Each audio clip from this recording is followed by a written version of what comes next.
الحمد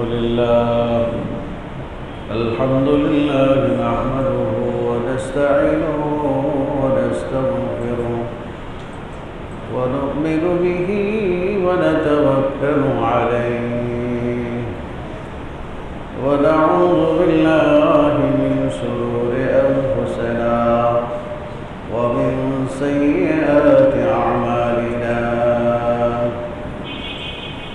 من يهده الله فلا مضل له ومن يضلله فلا هادي له ونشهد أن لا إله إلا الله وحده لا شريك له ونشهد أن سيدنا وسندنا وحبيبنا ومولانا محمدا عبده ورسوله أرسله بالحق بشيرا ونذيرا وداعيا إلى الله بإذنه وسراجا منيرا أما بعد فقد قال الله تعالى في كلامه المجيد وفي فرقان الحميد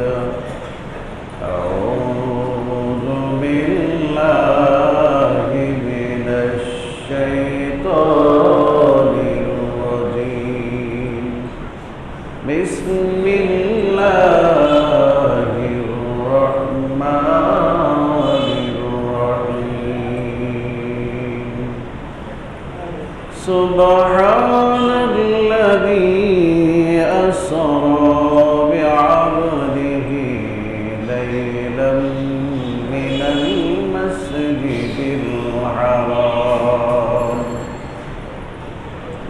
المسجد الحرام إلى المسجد الأقصى الذي باركنا حوله لنريه من آياتنا إنه هو السميع البصير.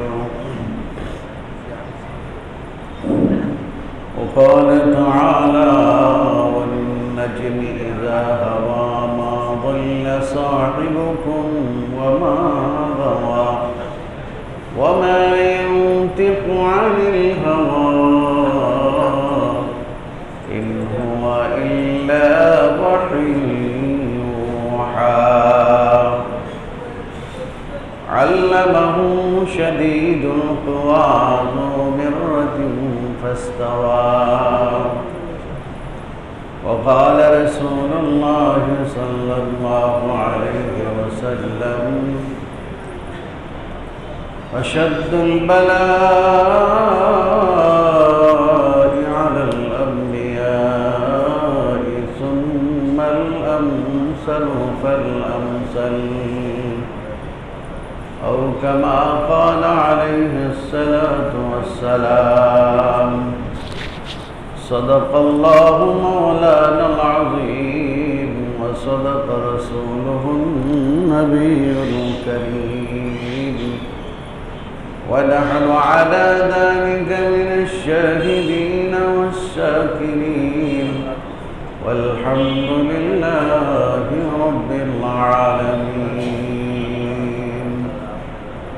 اللهم صل على محمد وعلى آل محمد كما صليت على إبراهيم وعلى آل إبراهيم إنك حميد مجيد. اللهم بارك على محمد وعلى آل محمد كما باركت على إبراهيم وعلى آل إبراهيم إنك حميد مجيد. जमाले हुस्न यूसुफ पर सिर्फ आशिक़ ज़ुलेख़ा थी और तेरे रोए रोशन पर फिदा सारे खुदाई है। बलग़ल उला बिकमालिही कशफ़त दुजा बिजमालिही।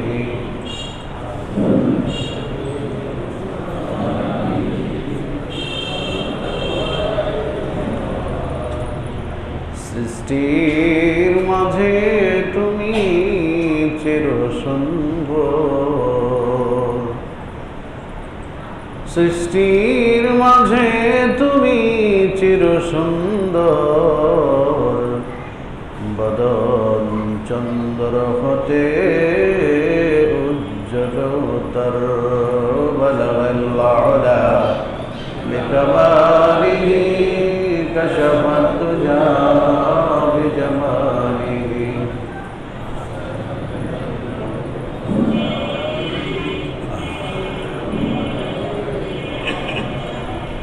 খণ্ডিত হলো চাঁদ ইঙ্গিতে কর, খণ্ডিত হলো চাঁদ ইঙ্গিতে কর,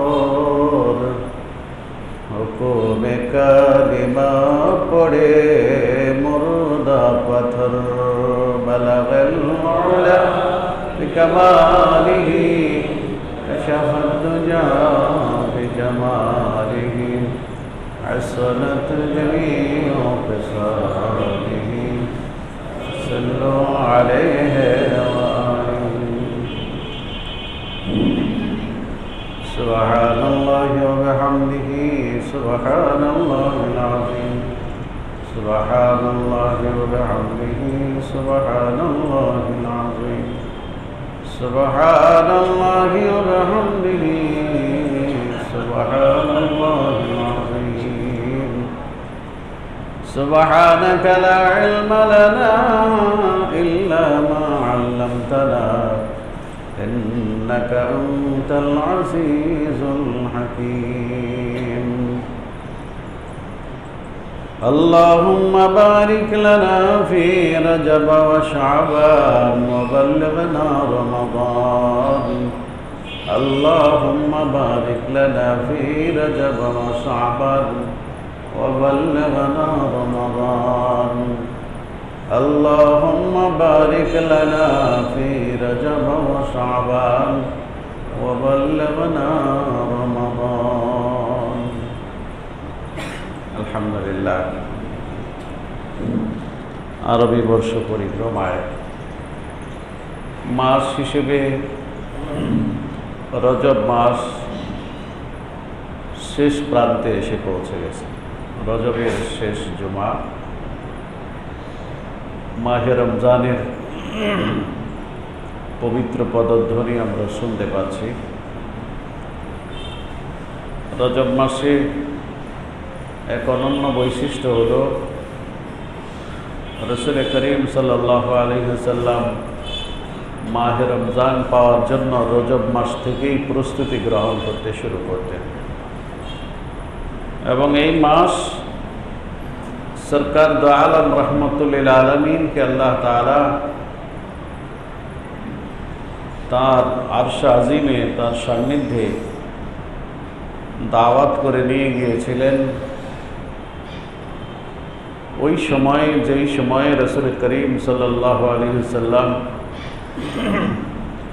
মক্কার কাফেরদের অত্যাচারে জুলুম নিপীড়নে জর্জরিত হয়ে এবং পাহাড় সম মনের ব্যথা বেদনা দুঃখ যাতনাকে যখন সংবরণ করতে গিয়ে নবীজি প্রচণ্ডভাবে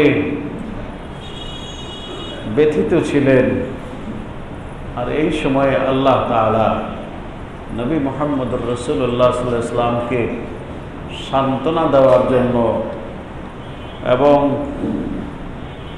নবী করিম সাল্লাল্লাহু আলাইহি ওয়াসাল্লামকে সৃষ্টির গূঢ় রহস্য জান্নাত জাহান্নাম আরশ, লৌহ কলম সমগ্র কায়নাতকে পরিভ্রমণ করাবার জন্য আল্লাহ পাক মনস্থ করেছেন। এই জন্য রাসূল আকরাম সাল্লাল্লাহু আলাইহি ওয়াসাল্লামের নবুয়তের বয়স যখন 10 বৎসর অতিবাহিত হল, ইতিপূর্বে মুহাম্মদুর রাসূলুল্লাহ সাল্লাল্লাহু আলাইহি ওয়াসাল্লামকে নবুয়ত প্রাপ্তির পর থেকে এ পর্যন্ত অনেক দুঃখ যাতনা, অনেক মার, অনেক রক্ত বহানো, বহু ধরনের কষ্ট আল্লাহর হাবিব সাল্লাল্লাহু আলাইহি ওয়াসাল্লামকে দেওয়া হয়েছে। কিন্তু নবীজি এত ব্যথিত হন নাই যত ব্যথিত এবং যত নিঃসঙ্গতা রাসূল অনুভব করতেছিলেন নবুয়তের 8ম বর্ষে যখন রাসূল সাল্লাল্লাহু আলাইহি সাল্লামের সহধর্মিণী রাসূল সাল্লাল্লাহু আলাইহি সাল্লামের প্রিয়তমা স্ত্রী আমাদের মাতা হযরত খাদিজাতুল কুবরা রাদিয়াল্লাহু তাআলা আনহা যখন ইন্তেকাল করেছেন, একই বৎসর ওনার দাদা আব্দুল মুত্তালিব তিনিও ইন্তেকাল করেছেন। যেই বৎসরটা রাসূল সাল্লাল্লাহু আলাইহি সাল্লামের জন্য ছিল আমল হুজন, অত্যন্ত দুঃখ এবং ভারাক্রান্ত এবং ব্যথিত জীবনের এই হলো একটা অধ্যায়। যেই শিয়াবে আবু তালেবে মুসলমানদেরকে বন্দী করে দেওয়া হলো, পাহাড়ের গিরিপথে, চতুর্দিকে পাহাড়, চতুর্দিকে তাদের রাস্তা বন্ধ করে দিল, মুসলমানদেরকে বন্দী করা হলো। মুহাম্মদ সাল্লাল্লাহু আলাইহি সাল্লামের শিষ্যদের সাথে, তার উম্মতের সাথে, তার মুসলমানদের সাথে কোনো বেচা কিনা, লেনদেন, কায় কারবার, ব্যবসা বাণিজ্য, বিবাহ শাদী, সকল ধরনের মুআমালা বিচ্ছিন্ন করে দেওয়া হয়েছে। কিন্তু এত কঠিন সময়ের মধ্যেও রাসূল এত ব্যথিত হন নাই। আব্দুল মুত্তালিব ইন্তেকাল করেছেন, চাচা আবু তালেবের ইন্তেকাল হয়ে গেল। আবু তালেব ইন্তেকাল করলেন, যিনি এই শিয়াবে আবু তালেবের মধ্যে রাসূল সাল্লাল্লাহু আলাইহি সাল্লামকে সর্বোচ্চ হেমায়েত করেছেন, সহযোগিতা করেছেন। আবু তালেব চাচা, সে তো মক্কার গভর্নর, তাকে তো বাধা দেওয়ার কেউ নাই, কিন্তু তিনিও মুহাম্মদ সাল্লাল্লাহু আলাইহি সাল্লাম ভাতিজা, এই জন্য যাইয়া রাসূল সাল্লাল্লাহু আলাইহি সাল্লামের সাথে তিনি অন্তরীণ ছিলেন। সুবহানাল্লাহ। অথচ তার ভিতরে কিন্তু ঈমান নাই, সে মুহাম্মদ সাল্লাল্লাহু আলাইহি সাল্লামকে ভালোবাসেন। আব্দুল মুত্তালিব ইন্তেকালের আগে তাকে বলে গেছে যে আমার এই নাতির দিকে তুমি খেয়াল রাখবা, যেহেতু তার জন্মের আগেই তার পিতা ইন্তেকাল করেছে। এই জন্য ওনাকে যে ওসিয়ত করা হয়েছিল সেই ওসিয়ত অনুযায়ী সে পিতার সেই কথা রক্ষা করেছে। কিন্তু নবুয়তের 10ম বৎসরে এসে যারা তাকে সহযোগিতা করত, সকল ধরনের কষ্ট, ক্লেশ, চিন্তা চেতনা, সকল ধরনের ঝামেলা সব কিছু পোহায় ঘরে গেলে হযরত খাদিজা রাদিয়াল্লাহু তাআলা আনহা তাকে সান্ত্বনা দিতেন, তিনিও আজকে পৃথিবীতে নাই। এই জন্য রাসূল সাল্লাল্লাহু আলাইহি ওয়াসাল্লামের এই সময়টা, এটাকে ঐতিহাসিকগণ বলেছেন, হাদিস বেত্তাগণ লিখেছেন যে এটা হলো আমল হুজন, রাসূল সাল্লাল্লাহু আলাইহি ওয়াসাল্লামের সবচেয়ে দুঃখের বছর এটা। আর ঠিক এই সময়ে রাসূল করিম সাল্লাল্লাহু আলাইহি সাল্লামের জন্য আল্লাহর পক্ষ থেকে আরশ আজিমের দাওয়াত এসে গেছে। সুবহানাল্লাহ। সুবহানাল্লাযী আসরা বিআবদিহি লাইলাম মিনাল মাসজিদিল হারাম ইলাল মাসজিদিল আকসা। আয়াত নাযিল হলো।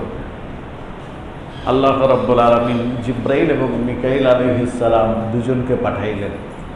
আমার বন্ধুকে পৃথিবীর মধ্যেও কিছু জায়গা আছে যেগুলো আমার বন্ধু দেখেন নাই, সেগুলোও দেখাবেন। আর যেই সমস্ত জায়গাগুলো আমি বরকতময় করে রেখেছি, বাইতুল মুকাদ্দাসের চতুর্পাশে হাজার হাজার নবীদের কবর আছে, সকল নবীদের প্রার্থনা আল্লাহর কাছে, তারা মুহাম্মদুর রাসূলুল্লাহকে এক নজর দেখবে রাসূল সাল্লাল্লাহু আলাইহি ওয়াসাল্লাম দুনিয়াতে থাকা অবস্থায়। সুবহানাল্লাহ।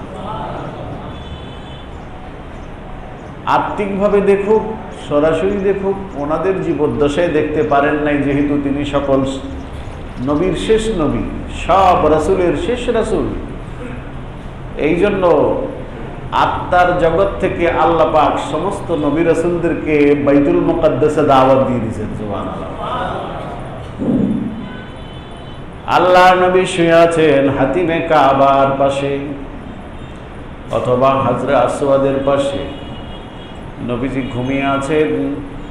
এশার পরে রাত গভীর হয়ে গেছে।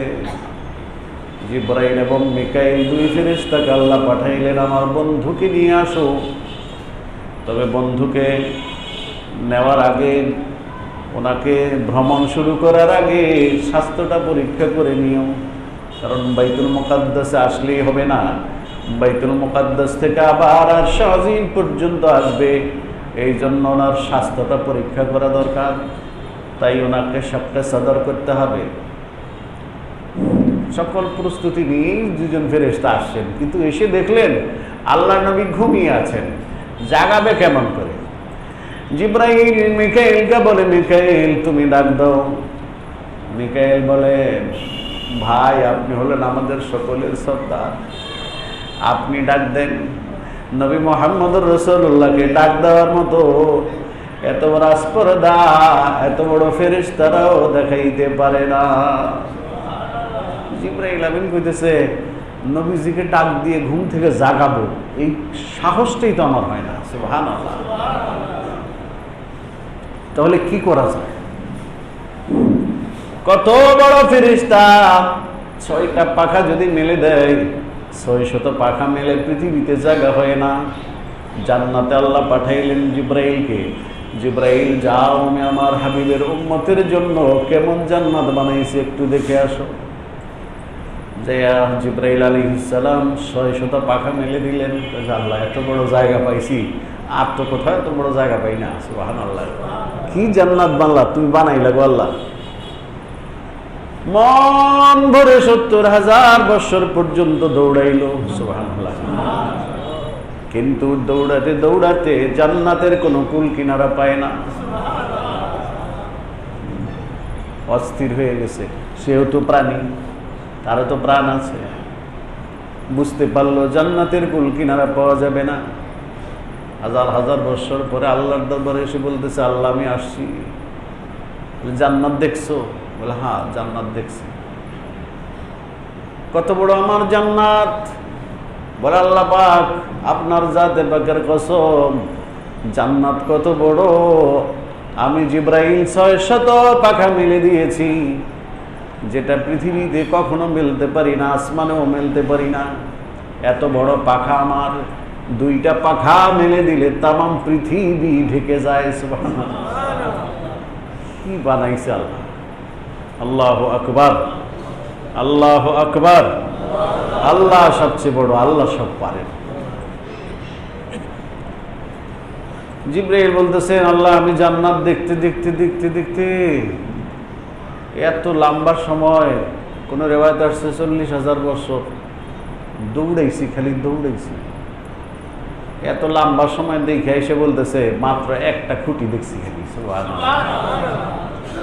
একটা খুঁটির সাক্ষাৎ পাইছে। এত বড় জান্নাত, সেই জিবরাইল আমিন আল্লাহর এত বড় ফেরেশতা বলতেছেন, আখি মিকাইল একটা কাজ করি, মুহাম্মদুর রাসূলুল্লাহর কদমের নিচে পায়ের তালুতে আমার মুখটা লাগাইয়া দেই। ফেরেশতাদের গায়ে পশম, আমাদের মতো চামড়া না। জিবরাইল আলাইহিস সালামের চোয়ালটা মুহাম্মদুর রাসূলুল্লাহর কদমের মধ্যে লাগাইয়া দিছে। আল্লাহ, পশম লাগলে, বিলাই যদি আপনার শরীরের মধ্যে লাগে, ঘুমের মধ্যে যদি বিড়ালের পশম আপনার পায়ে লাগে, ঘুম ভাঙবে কিনা? এটা সুরসুরি লাগে না? কত আদব! সুবহানাল্লাহ। আল্লাহ রাব্বুল আলামিন বলেন, লা তারফাউ আসওয়াতাকুম ফাওকা সাওতিন নবী। ও আল্লাহর হাবিবের সাহাবীরা, আমার বন্ধুর সামনে জোরে জোরে কথা বলবা না। আমার বন্ধুর সামনে জোরে কথা বলা যাবে না, বেয়াদবি হবে। ফাওকা সাওতিন নবী, আমার নবী যেই স্বরে কথা বলেন এর চেয়ে তোমাদের সুর আরো নিচা থাকবে, উঁচু হবে না। আল্লাহ জিবরাইল আলাইহিস সালাম যখন চোয়ালটা লাগায় দিলেন নবীজির কদম মোবারকে, রাসূলের ঘুম ভেঙে গেল।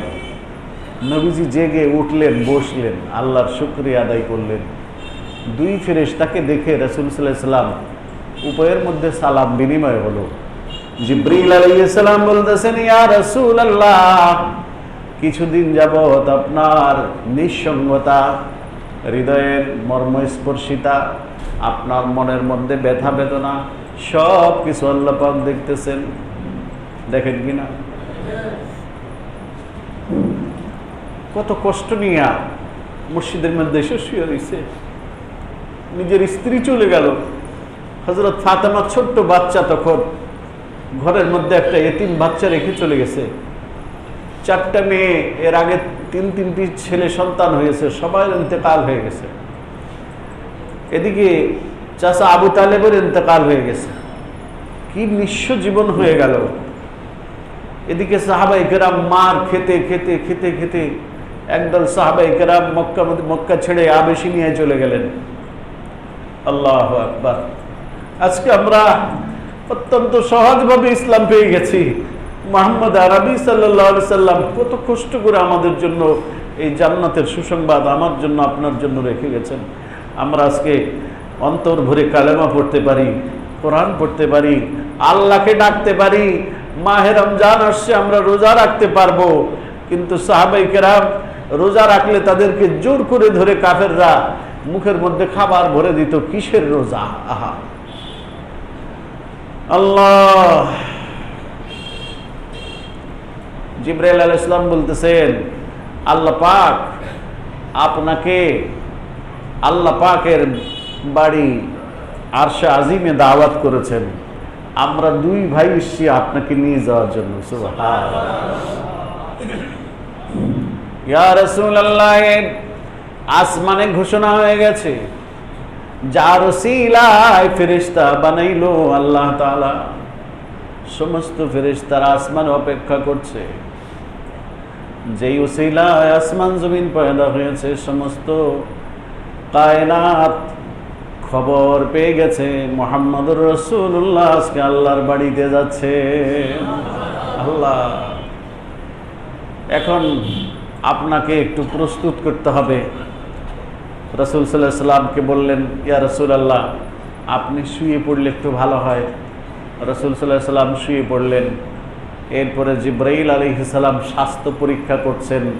আল্লাহ রাব্বুল আলামিন বলছেন, ওনার কলবটাকে বের করে স্বর্ণের তস্তরিতে রাখো এবং জমজমের পানি দিয়ে এটাকে পরিষ্কার করো। সুবহানাল্লাহ। ওপেন হার্ট সার্জারি হবে। দুনিয়ার কোনো ডাক্তার না, দুনিয়ার ডাক্তারেরা রিং পরায় দেয়, ওপেন হার্ট সার্জারি করে দেয়, এরপরেও বলে শঙ্কামুক্ত নয়, যে কোনো সময় রুগী মারা যাইতে পারে। ওপেন হার্ট সার্জারি করার পরে তার সারা শরীরের মধ্যে একটা লম্বা লম্বি রেখা পড়ে যায়, দাগ পড়ে যায়। কিন্তু আল্লাহর হাবিবের বক্ষ বিদীর্ণ করা হলো, কলবে আতহারকে বের করা হলো, স্বর্ণের তস্তরিতে রাখা হলো। জান্নাত থেকে নিয়ে এসছেন হযরত জিবরাইল আলাইহিস সালাম। এবার আল্লাহর হাবিবের কলব মোবারক পরিষ্কার পরিচ্ছন্ন পবিত্র করে এরপরে আবার জায়গা মতো ফিট করে দিয়া তারপরে সেলাই করে দিলেন। সুবহানাল্লাহ। জিবরাইল আলাইহিস সালাম এমন এক ডাক্তার, আল্লাহু আকবার, যিনি মরা জমিনের উপর দিয়ে হেঁটে গেলে সেই জমিন জিন্দা হয়ে যায়। আল্লাহু আকবার। বালুর উপর দিয়ে হেঁটে গেলে সেখানে গাছ জন্ম নেয়, ঘাস জন্ম নেয়। ওই জিবরাইল আলাইহিস সালামের সেই হাতের পরশে ওপেন হার্ট সার্জারি হলো। রাসূল সাল্লাল্লাহু আলাইহি সাল্লামকে বললেন, ইয়া রাসূলুল্লাহ, জমজমের পানি দিয়ে আল্লাহ পাক এটাকে পরিষ্কার করতে বলেছেন, আপনার তো কোনো কষ্ট হয় নাই? বলে না, আমি তো টেরই পাই নাই। সুবহানাল্লাহ। আল্লাহ আল্লাহ। এবার বলতেছেন, ইয়া রাসূলুল্লাহ, চলুন এই বাহনের মধ্যে উঠুন। ফাওকাল হিমার দুনাল বিগাল, গাধার চাইতে ছোট আর খচ্চরের চাইতে বড়, নূরের একটা পলক, দৃষ্টি সীমান্তের শেষ প্রান্তে যার কদম পড়ে। আল্লাহু আকবার। বাদশাহ জুলকারনাইনের একটা ঘোড়া ছিল যেটা প্রতি কদমে 4000 মাইল দূরে যাইত। সুবহানাল্লাহ। এটা আল্লাহ প্রদত্ত। মুসলমানদের কাছে পৃথিবীর সব ইতিহাস সংরক্ষিত, কাফেররা তো এমনি লাফায়, এরা তো দুনিয়ার মধ্যে সব ভাসমান, মুসলমানদের কারণে এদেরকে আল্লাহ বাঁচায় রাখছে। এই পৃথিবীতে মুসলমান থাকবে না, উম্মতে মুহাম্মদী থাকবে না, এদের কোনো মূল্য নাই আল্লাহর কাছে। মুসা আলাইহিস সালাম কোথায় ছিলেন? তুর পর্বতে, সিনাই পর্বত, সেখানে আল্লাহ পাক নিয়ে যাবেন। রাসূল হিজরতের পরে কোথায় থাকবেন? সেখানে নিয়ে যাবেন। হযরত জিবরাইল আলাইহিস সালাম ওনার সফরের কারনামা বর্ণনা করে দিলেন। নবীজি বলেন, আমাকে 3 জায়গাতে নামাজ পড়ানো হলো। রওনা হয়ে গেলেন। এবার আল্লাহর হাবিব রাহমাতুল লিল আলামিন রওনা হলেন। রাস্তার মধ্যে দেখলেন একজন বৃদ্ধা মহিলা সালাম করেছেন রাসূলকে, কিন্তু গায়ের গোশত রোস্ত বেশি একটা নাই, বয়স অনেক হয়ে গেছে, কিন্তু পোশাক আশাক বড় সুন্দর, লিপস্টিক কম লাগায় নাই, ভালো করে মাখছে, একদম ঝলঝল করছে। কি দিয়া? বিউটি পার্লারে যাইয়া ভালো করে সাইজা দাঁড়ায় রয়েছে। নবীজি বলেন, মান হাজিহিল মারা ইয়া আখি জিবরাইল, এই মহিলা কে? আল্লাহর ফেরেশতা বলেন, ইয়া রাসূলুল্লাহ, এটাই হলো দুনিয়া। প্রতিদিন নতুন নতুন সাজে সাজে, কিন্তু বয়স তার বাড়ে না, বয়স কমে। ঘরে রং লাগাই, কয়দিন পরে রং পুরান হয়ে যায়। কি বলে? কি সুন্দর তাগড়া যুবক, কি সুন্দর টান টান চেহারা ছিল, চোখের জ্যোতি প্রখর ছিল, হাতের বাহুবল অত্যন্ত শক্তিশালী ছিল, পাও দিয়ে হেঁটে 2-4-10 মাইল চলে গেছে। এখন ঘরের পিছন থেকে ঘরের ভিতরে আসতে নাতিকে 3বার ডাকে, আয় দাদা আমার একটু ধইরা ঘরে উঠা। কই গেল শক্তি? এই নাম দুনিয়া। এই দুনিয়া হলো ধোঁকাবাজ। আল্লাহর হাবিব বলেছেন, আর দুনিয়া মালউনুন মালউনুন মা ফিহা। ও দুনিয়ার মানুষ, দুনিয়াকে ভালোবাসো না।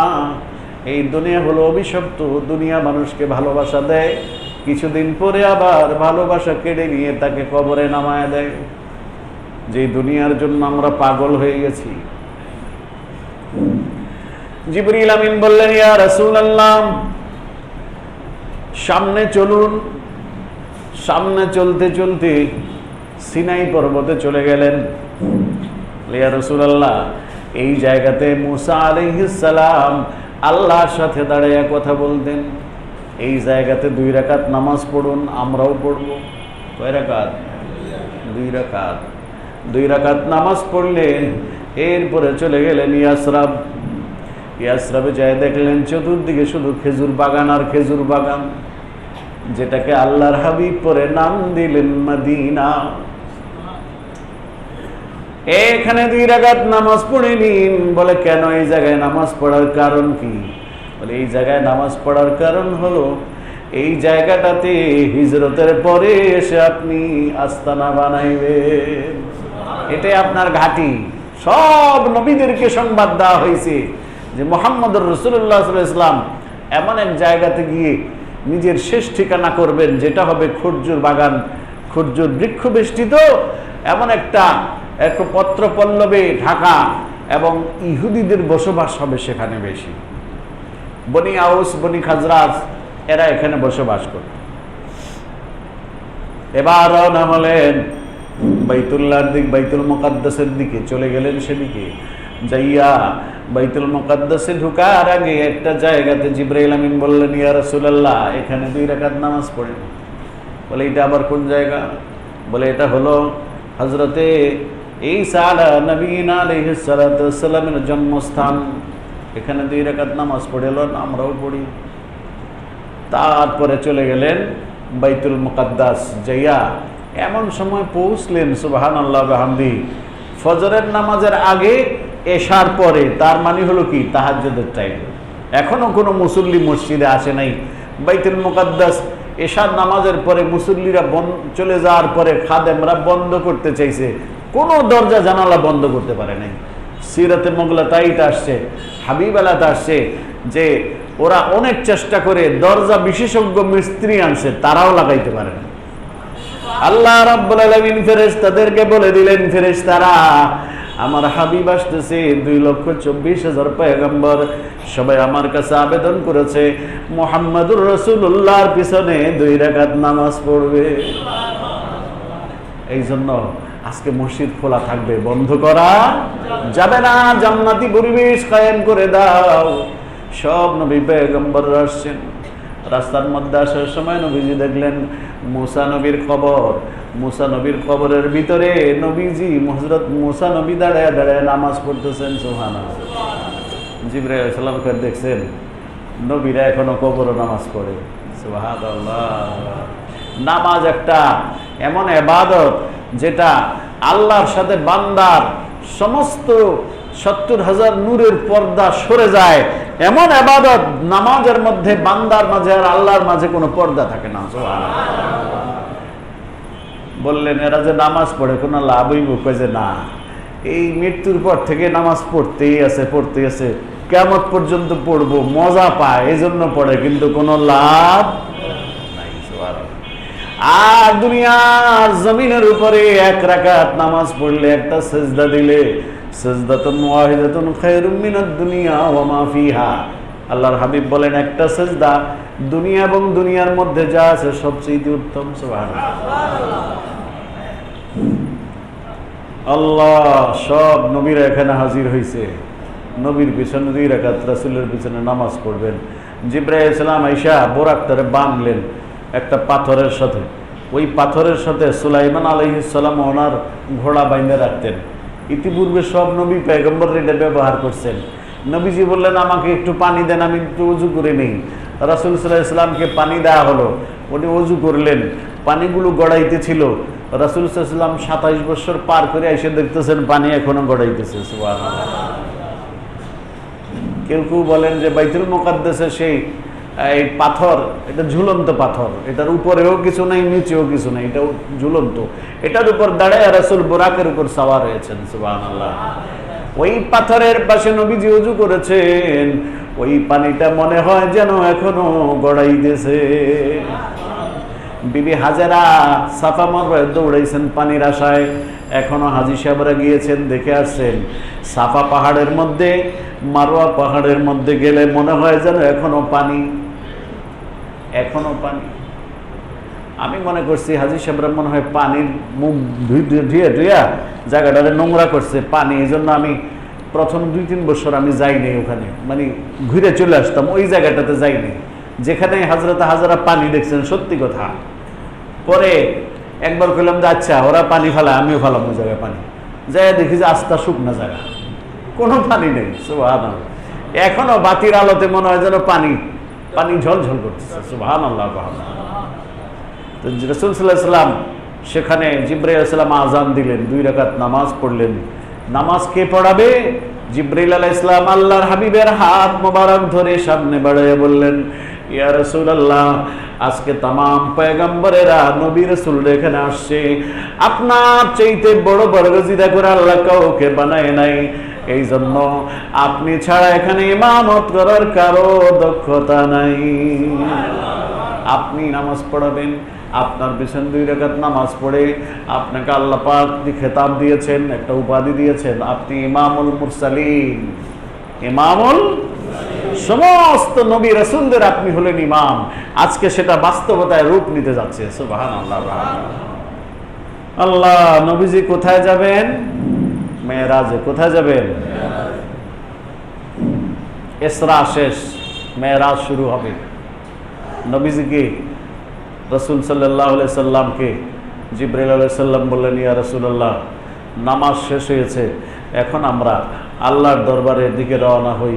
কোথায় যাব? বলে যাব আমরা কোথায়? আরশ আজিমে। জোরে কর। আরশ আজিম কত দূর?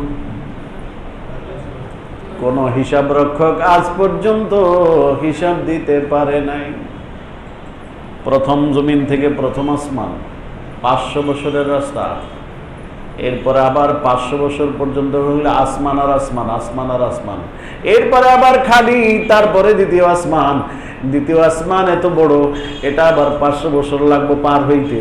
আসমান পার হওয়ার পরে এরপরে আবার 500 বছরের জায়গা ফাঁকার পরে তৃতীয় আসমান। সুবহানাল্লাহ। আসমান কি এরকম পাতলা পুতলা বানাইছে আল্লাহ? আসমানের এক পিঠ থেকে আর এক পিঠ যাইতে কত সময়? 500 বছর সময় লাগে। আল্লাহু আকবার। প্রথম আসমানের দরজায় গিয়া যখন টোকা দিল, দরজা খুলে দিল, প্রত্যেক দরজার মধ্যে ফেরেশতারা জিজ্ঞাসা করেছে, মান আনতা ওয়া মান মাআকা, তুমি কে, তোমার সাথে কি জিবরাইল? বলে আমি হলাম জিবরাইল, আমার সাথে হলেন মুহাম্মাদুর রাসূলুল্লাহ। দরজা খুলে দিয়ে ওয়েলকাম, ফুলেল শুভেচ্ছা। রাসূল সাল্লাল্লাহু আলাইহি সাল্লাম ঢুকেই দেখলেন প্রথম দুয়ারে হযরত আদম আলাইহিস সালাম বসে রয়েছে। সুবহানাল্লাহ।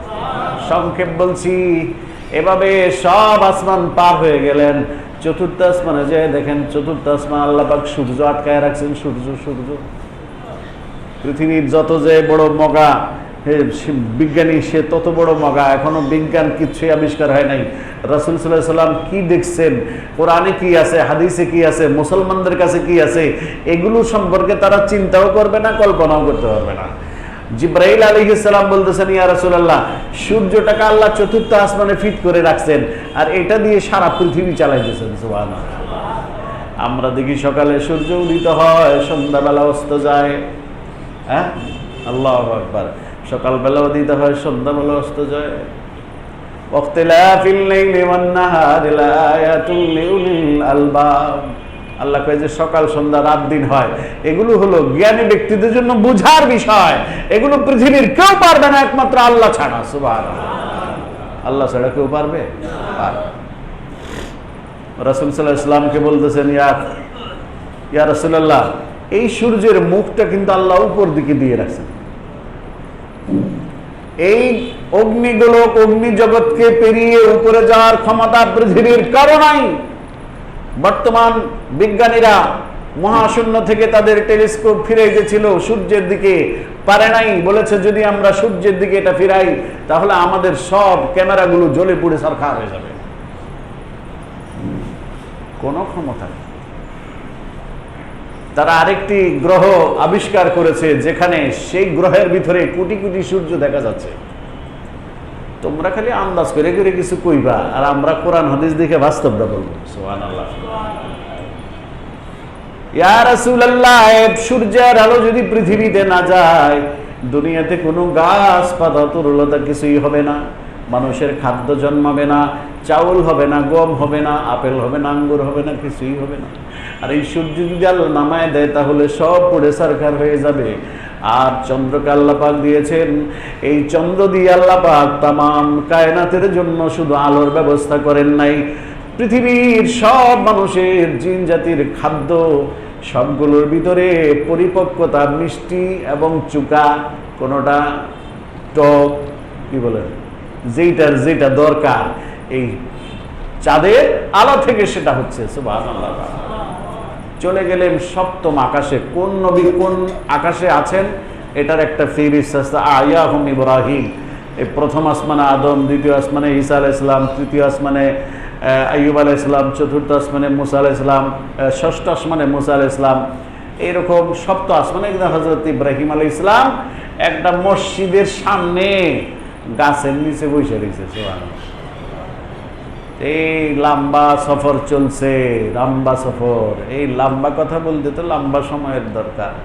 ইব্রাহিম আলাইহিস সালামের সামনে যাইয়া যখন দাঁড়ালেন, যাই দেখেন বেলা, পড়ন্ত বেলা, ছোট ছোট বাচ্চারা মাঠের মধ্যে খেলতেছে, আর তাদেরকে ইব্রাহিম আলাইহিস সালাম তালিম দিচ্ছেন। বললেন, জিবরাইল আলাইহিস সালাম বললেন, ওনারা চিনেন? বলে, না চিনি না, দেখিনি তো কোনোদিন। বলে, উনি হলেন আপনার বাবা ইব্রাহিম। সুবহানাল্লাহ। মিল্লাতা আবিকুম ইব্রাহিম হুয়া সাম্মাকুমুল মুসলিমিন। আল্লাহু আকবার। ইব্রাহিম আলাইহিস সালাম রাসূল সাল্লাল্লাহু আলাইহি সাল্লামকে সাক্ষাৎ হলো, দুইজনের মধ্যে কথা বিনিময় হলো। এবার ইব্রাহিম আলাইহিস সালাম বলতেছেন, বাবা তুমি কিন্তু আমার দোয়ার ফসল, আমার বিশ্ব নেতা বানাইতে চাইছে, আমি হইনি, তোমাকে বিশ্ব নেতা বানাবার জন্য আল্লাহর কাছে দোয়া করছি। সুবহানাল্লাহ। তোমাকে আল্লাহ পাক কেমন উম্মত দিয়েছে রে বাবা, যেই উম্মত সর্বশেষ উম্মত, তোমার পরে ওই আর কোনো নবী রাসূল যাবে না, উম্মতেরা দিশেহারা থাকবে, নবী হারা থাকবে, তাদের কোনো নবী আর যাবে না, তুমি একমাত্র শেষ নবী, শেষ রাসূল। এজন্য আমি তোমার উম্মতকে একটা সালাম দিতে চাই, আমার সালামটা পৌঁছাইবা। বলেন আসসালামু আলাইকুম। ওয়া আলাইকুম আসসালাম। ইব্রাহিম আলাইহিস সালাম সালাম দিলেন। এই হাদিস পড়ার পরে রাবি বলেন রাসূল সাল্লাল্লাহু আলাইহি ওয়াসাল্লাম বলেছেন, এই ঘটনা শোনার পরে সবাই ওয়া আলাইকুম আসসালাম বলবেন। বলেন কে সালাম দিছে? কারে দিছে? উম্মতে মুহাম্মাদি। আমরা কারা? ইব্রাহিম আলাইহিস সালাম বলতেছেন, হে আল্লাহর হাবিব, হে আল্লাহর বন্ধু, জীবদ্দশায় পৃথিবী থেকে কোনো মানুষ এখানে আসতে পারে না, আমার মৃত্যুর পরে আল্লাহ পাক আমাকে এখানে নিয়ে আসছেন। সুবহানাল্লাহ। আমি এখানে আছি, মুসলমানদের ছোট ছোট বাচ্চা যারা মরে যায়, যদি মা বাবা ধৈর্য ধরতে পারে, ওই বাচ্চাদের উসিলায় আল্লাহ পাক তাকে মাফ করে জান্নাত দিবেন।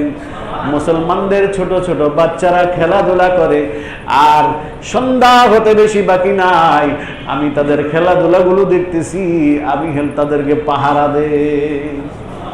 সন্ধ্যা হতে আর বেশি, আপনার উম্মতকে খবর দিবেন, আমার সালাম দিবেন। খবরটা হলো, উম্মতকে বলবেন জান্নাতের পানি অতি সুমিষ্ট, জান্নাতের ভূমি অত্যন্ত উর্বর, তারা যেন দুনিয়াতে বেশি বেশি নেক আমল করে, জান্নাতে তাদের জন্য বাগান তৈরি হবে, নেয়ামত তৈরি হবে। দুনিয়াতে বসে একবার সুবহানাল্লাহ বলবে, জান্নাতে আল্লাহ পাক তার জন্য একটা গাছ লাগায় দিবেন, ফেরেশতারা জান্নাতের পানি দিবে, ওই গাছ বড় হবে, ডালমালা ফেলবে, এরপরে ফল হবে, ফল হয়ে অপেক্ষা করবে, জান্নাতি ঢুকার পরে পাকবো আর শেখাইবো। সুবহানাল্লাহ। এই হলো আমাদের জন্য কত মায়া। সুবহানাল্লাহ। কথা এখানে শেষ, সময় সংক্ষিপ্ত, আবার আলোচনা হবে মেরাজের উপরে।